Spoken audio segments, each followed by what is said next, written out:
As a guy without superpowers, most of Batman's abilities come from his gadgets and his costume, and although he's not a stranger to donning specialty, novelty, one-off costumes, some of them are clearly stronger than others. To help make things a little bit easier, we're not going to be talking about costumes from alternate universes, despite how much I love things like the Batman Beyond suit or the outfit from Kingdom Come. These are strictly going to be main continuity, and oddly enough, every single outfit on this list is from 2010 onwards. Regardless, let's dive in. Let's start things off a little bit light. During the Night of the Owls event, a criminal organization known as the Court of Owls sent a swarm of immortal assassins called Talons after Batman. In response, Bruce donned his Thrasher Suit, a suit of armor designed for combat in remote areas. It's built out of metal and meta-aramid fibers designed by Bruce himself that's tougher than Kevlar.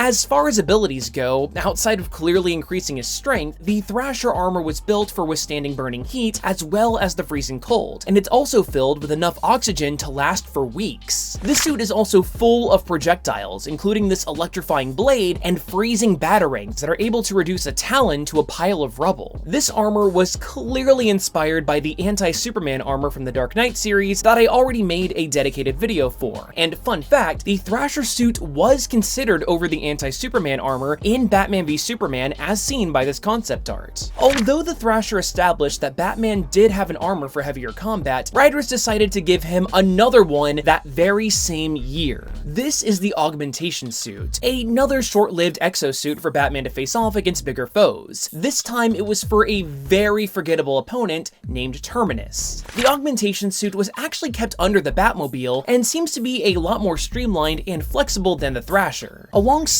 the standard super strength, this suit actually has a built-in jetpack for flight that's fast enough for Bruce to catch up with a rocket, as well as claws that are strong enough to rip it open for disarming. Although it was clearly strong, this armor was just as forgettable as the villain that Batman fought in it. So let's up the iconography just a little bit. So we all know that Batman has a plan for everything, including how to defeat the Justice League if he ever had to. Well, in a move presumably taken from Tony Stark, let me introduce you to the Justice Buster armor. Dubbed Plan Fenrir by Bruce, this hunk of metal was instrumental in helping stop the Justice League when they were taken over by the Joker. It has built-in weapons to handle anything that the League threw at Batman. For the Flash, the armor has lightning-fast processors that quickly react and coat the ground with a frictionless coating. For Aquaman, it fires highly absorbent magnesium carbonate putty that straight up rips the moisture from his body. For Wonder Woman, there's something called the Bind of Veils, and it was created by the god Hephaestus as a sort of anti-lasso of truth. This threw Diana under the delusion that she had killed Batman. Additionally, while they were never shown, we do know that Bruce has an electromagnetic nerve tree to block out Cyborg, and even something called a citrine neutralizer for Green Lantern. But what does Batman have planned for Superman? That is where the red giants come in. So these are gauntlets that contain microscopic red suns that were collected by the Atom, and if that wasn't enough, then Bruce also has plasma shields to deflect heat vision and thermals to counter his freeze breath. Yet there was one thing that Batman didn't account for. You see, Bruce always assumed that there were lines that Superman would never cross, but with the Joker taking over, those limits were gone. The Justice Buster was demolished by Superman, and the only way that Batman could defeat Supes was by spitting on him after chewing kryptonite gum. Because Batman. But what if Batman didn't want to defeat the Justice League and instead wanted to impersonate their powers? Well, that's where the Insider Suit comes in. After Bruce came back from being thrown through time where he was a caveman, a pirate, a cowboy, etc., which you can learn all about in my dedicated video, he found that the first Robin, Dick Grayson, had taken up the mantle of Batman in his absence. Using this opportunity, Bruce donned a brand new identity in order to infiltrate a group of assassins called the Council of Spiders, and he also used this as a chance to test out the skills of his partners. The alter ego that Bruce took up was the Insider, and his suit was like a mix between his normal one and those guys from Splinter Cell. In addition to features like thermal vision, electromagnetic interference to stay off of cameras, and a voice sampler, the Insider Suit also has several modes that were meant to mimic superpowers. Let's go down the list. Camo mode just straight up gives him invisibility. Teleporter mode directly uses the Justice League teleporter to take him wherever. Speed Force mode, aka acceleration mode, gives Bruce a burst of super speed. Willpower mode, also known as concussion mode for some reason, allows for some sort of ability to use weaponized willpower similar to a Green Lantern, but it's not that well shown. Then there's Flight mode, which is exactly what it sounds like, and Veritas mode, which is a grappling hook with a built-in zapper. However, it can also be used to compel captives to tell the truth in a very similar manner to the Lasso of Truth. You've also got Heat Vision mode, which again does exactly what it sounds like, but funnily enough, Bruce also calls it Cyclops mode. Man, Bruce, you really need to learn that Cyclops doesn't have heat vision. Instead, he fires concussive energy from the punch dimension. Cough, cough, previous video, cough. Finally, there's Spectral mode, and it's not really explained what its function really is, but it does seem to protect Bruce from mind control. While this might seem overpowered as hell, there's one key limitation. The suit uses a lot of power, and this means that he can only use these abilities in limited amounts. In addition, there's a cooldown period for each one. Overall, it's a powerful suit, but not as much as the next one.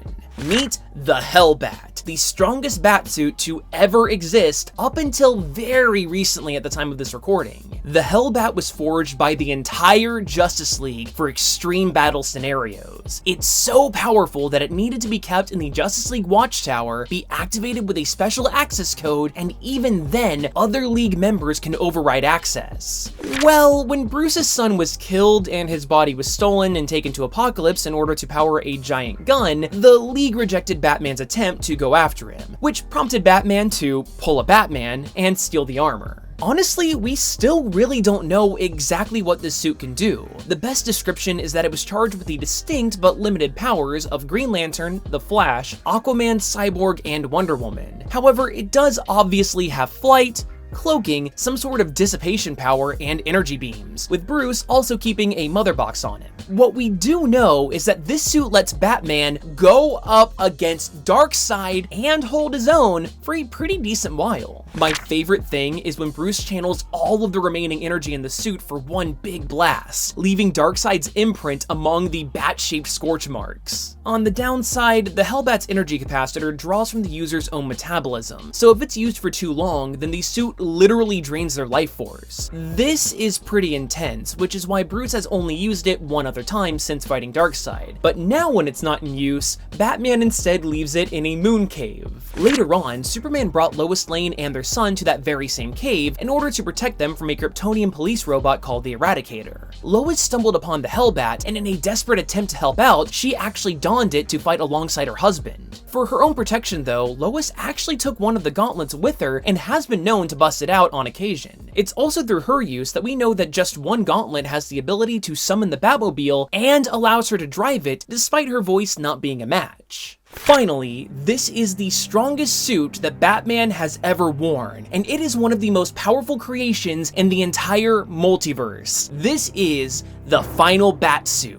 This mech was sort of created by the World Forger, a cosmic being in control of dark matter who is also the one that actually creates the universes that make up the multiverse. Let me put this in perspective. The World Forger is so powerful that Barbados, the god that rules over the dark multiverse, was created as a mere pet by the Forger. Okay, so try to follow me here because things are about to get even more comic booky. The Forger created an entirely new utopian multiverse where justice prevails, albeit with some pretty fascistic workings under the hood. However, this reality is unstable and can't become true reality without a push. That's where Batman comes in.